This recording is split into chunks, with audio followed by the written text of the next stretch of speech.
اور اس وقت اگر کوئی تم سے کہے کہ دیکھو مسیح یہاں یا دیکھو وہاں ہے تو یقین نہ کرنا۔ خداوند کے زندہ اور پاک کلام میں سے مرکز کی انجیل اس کا 13واں باب۔ جب وہ ہیکل سے باہر جا رہا تھا تو اس کے شاگردوں میں سے ایک نے اس سے کہا، اے استاد، دیکھ یہ کیسے کیسے پتھر اور کیسی کیسی عمارتیں ہیں۔ یسوع نے اس سے کہا، تو ان بڑی بڑی عمارتوں کو دیکھتا ہے؟ یہاں کسی پتھر پر پتھر باقی نہ رہے گا جو گرایا نہ جائے۔ جب وہ زیتون کے پہاڑ پر ہیکل کے سامنے بیٹھا تھا تو پطرس اور یعقوب اور یوحنا اور اندریاس نے تنہائی میں اس سے پوچھا، ہمیں بتا کہ یہ باتیں کب ہوں گی اور جب یہ سب باتیں پوری ہونے کو ہوں اس وقت کا کیا نشان ہے؟ انہوں نے ان سے کہنا شروع کیا کہ خبردار، کوئی تم کو گمراہ نہ کر دے۔ بہتیرے میرے نام سے آئیں گے اور کہیں گے کہ وہ میں ہی ہوں، اور بہت سے لوگوں کو گمراہ کریں گے۔ اور جب تم لڑائیاں اور لڑائیوں کی افواہیں سنو تو گھبرانا جانا، ان کا واقعہ ہونا ضرور ہے، لیکن اس وقت خاتمہ نہ ہوگا، کیونکہ قوم پر قوم اور سلطنت پر سلطنت چڑھائی کرے گی، جگہ جگہ بھونچا لائیں گے اور کال پڑیں گے۔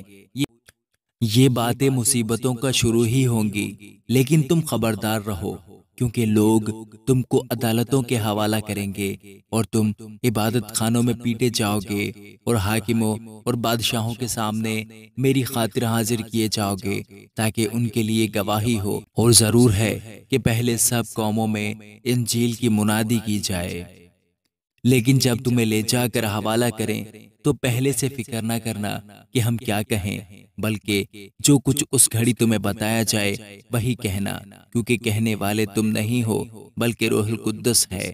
اور بھائی کو بھائی اور بیٹے کو باپ قتل کے لیے حوالہ کرے گا، اور بیٹے ماں باپ کے خلاف کھڑے ہو کر انہیں مروا ڈالیں گے، اور میرے نام کے سبب سے سب لوگ تم سے عداوت رکھیں گے، مگر جو آخر تک برداشت کرے گا وہ نجات پائے گا۔ بس جب تم اس اجاڑنے والی مکروہ چیز کو اس جگہ کھڑی ہوئی دیکھو جہاں اس کا کھڑا ہونا روا نہیں، پڑھنے والا سمجھ لے، اس وقت جو یہودیہ میں ہوں وہ پہاڑوں پر بھاگ جائیں، جو کوٹھے پر ہو وہ اپنے گھر سے کچھ لینے کو نہ نیچے اترے نہ اندر جائے، اور جو کھیت میں ہو وہ اپنا کپڑا لینے کو پیچھے نہ لوٹے، مگر ان پر افسوس جو ان دنوں میں حاملہ ہوں۔ اور دودھ پلاتی ہوں، اور دعا کرو کہ یہ جاڑوں میں نہ ہو، کیونکہ وہ دن ایسی مصیبت کے ہوں گے کہ خلقت کے شروع سے جسے خدا نے خلق کیا نہ اب تک ہوئی ہے نہ کبھی ہوگی۔ اور اگر خداوند ان دنوں کو نہ گھٹاتا تو کوئی بشر نہ بچتا، مگر ان برگزیدوں کی خاطر جن کو اس نے چنا ہے ان دنوں کو گھٹایا۔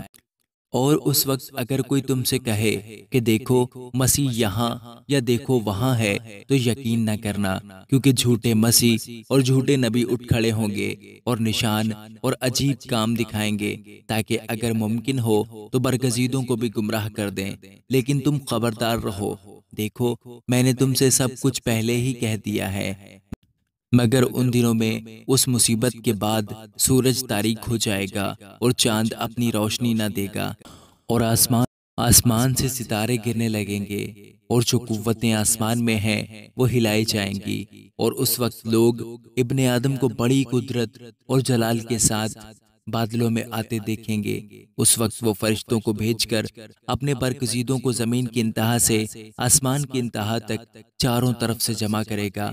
اب انجیر کے درخت سے ایک تمثیل سیکھو، جو ہی اس کی ڈالی نرم ہوتی ہے اور پتے نکلتے ہیں تم جان لیتے ہو کہ گرمی نزدیک ہے، اسی طرح جب تم ان باتوں کو ہوتے دیکھو تو جان لو کہ وہ نزدیک بلکہ دروازے پر ہے۔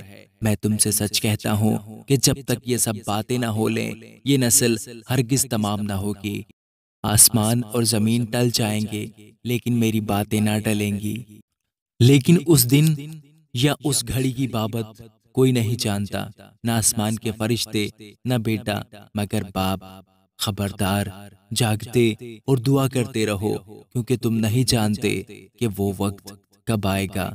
یہ اس آدمی کا سا حال ہے جو پردیس گیا اور اس نے گھر سے رخصت ہوتے وقت اپنے نوکروں کو اختیار دیا، یعنی ہر ایک کو اس کا کام بتا دیا، اور دربان کو حکم دیا کہ جاگتا رہے۔